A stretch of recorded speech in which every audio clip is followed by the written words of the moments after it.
Hello, everybody. My name is Kadero Jungu, and the article that I'll be talking about today is called Reasons for Inner Treatment by Initially Treatment Resistant Patients with Substance Use Disorders. And on my next slide here is basically just the articles of my article, and it was five five authors of this article. Okay, and the introduction, which is basically my problem and issue of this article was the issue was many individuals with substance use disorders are resistant to entering formal treatment despite the negative consequences that's in their lives and the ones that love them. My next slide, I just basically stated the definition of what is treatment, and it basically teach individuals about the drug or substance and the effects of it and their addiction. And I also stated another definition, which is it offers a replacement for the substance being given up.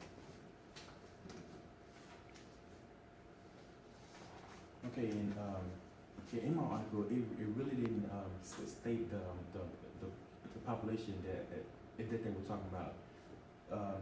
So I just put that it was men, women, and children, because it really didn't state if it was like more men, women, or children, and I also put not specifically stated.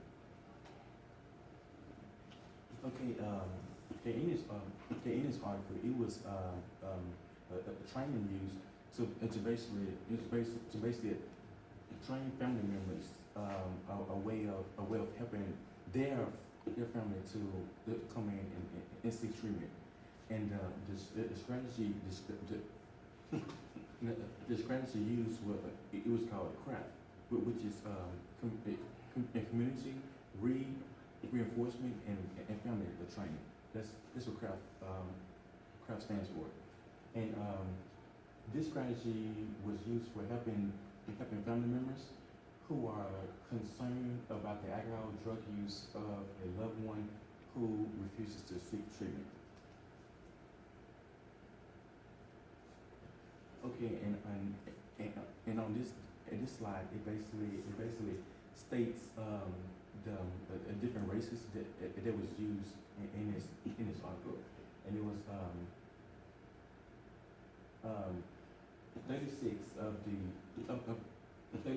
the CRAFT patients who entered the treatment, but in all it was 40, and predominantly Anglo it was 52.8, and Hispanic it was 38.9, and there was a total of 86.1 CRAFT identified patients who were male, and the majority of the individuals stay with their parents, family member, a spouse, or a friend. And I also have some more information on them, but I'll state that down the line. Okay, and there was different reasons that many of the patients said that they entered treatment for it. Most of them said that they entered treatment because they were forced to come, and some said their family wanted them to seek treatment. Some said that they wanted to please everyone, and some said, I am worried about my health, which is actually some motivative points there. And there was also many of them said that they wanted other people to know that they have been that they have been helped, and they said God wants them to do this, or getting treatment was easy, or if they wanted to stop using drugs, and these two different the reasons for ending treatment, they were broken up into two parts, which was interpersonal and intrapersonal.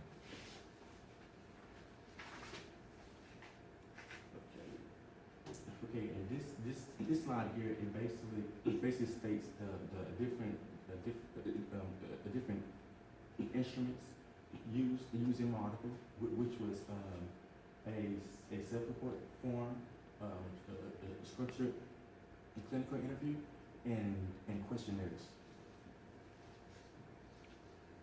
And these different instruments were used with every patient in this study, to basically help collect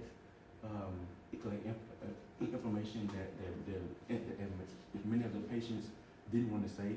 So this is how they collected most of the information.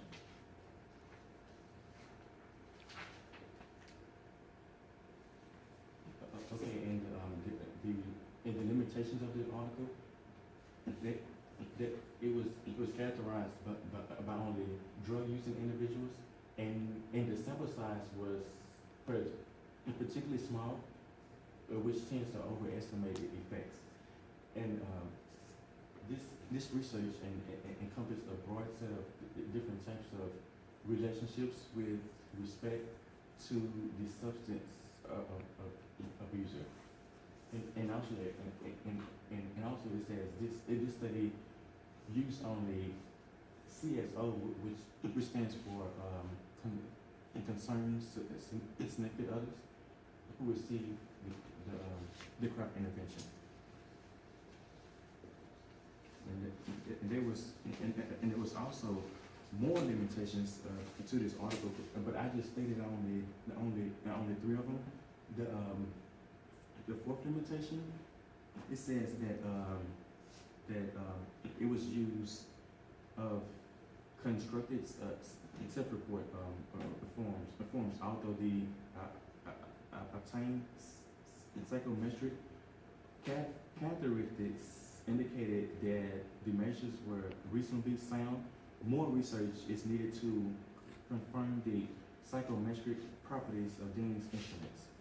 And the fifth limitation, it was that this study did not investigate casual effects, and instead only reported on factors associated with getting treatment. And the last limitation was that other studies have demonstrated that most clients report multiple pressures, reasons for seeking treatment.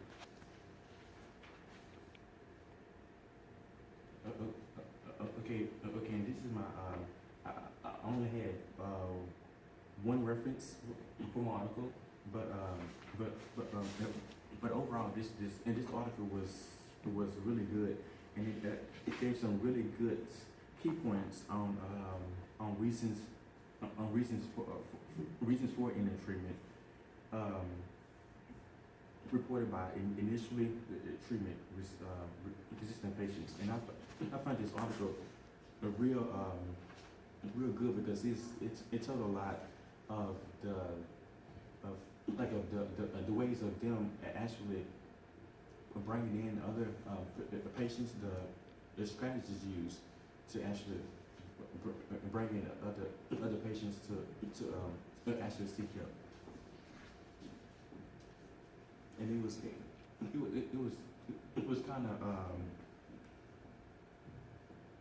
was kind of good how different people the reasons for actually seeking the treatment.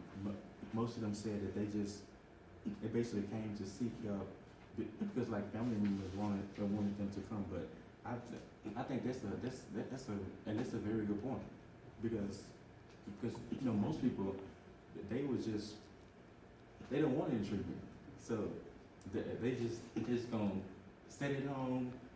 They don't want any help. But this it's kind of good how most of them came in to seek help.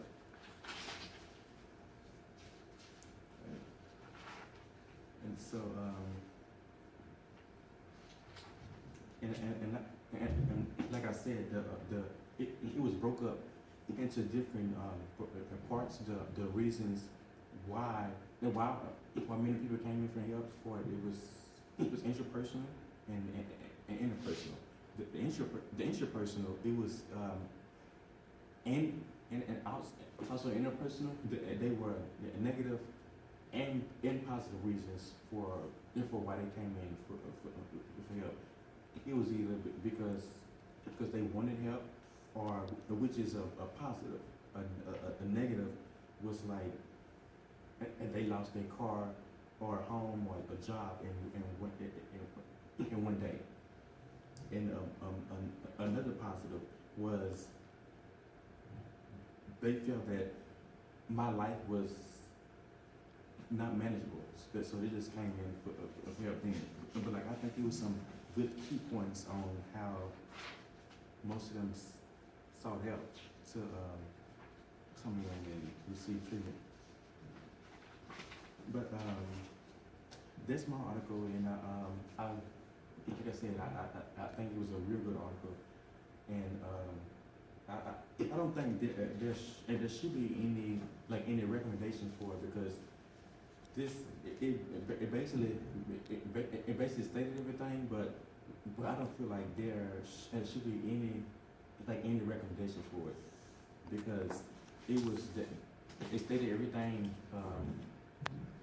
clearly, and they actually gave like examples of everything. So I feel like it was a very good article, and I feel like that there should be definitely more research done, but I feel like it was a good article after all. So I think that, and that kind of concludes my presentation. Are there any questions? Like anybody, do anybody have any questions? Well, look here again. My name is Dario Drumgool, and I thank you all for watching me. Thank you.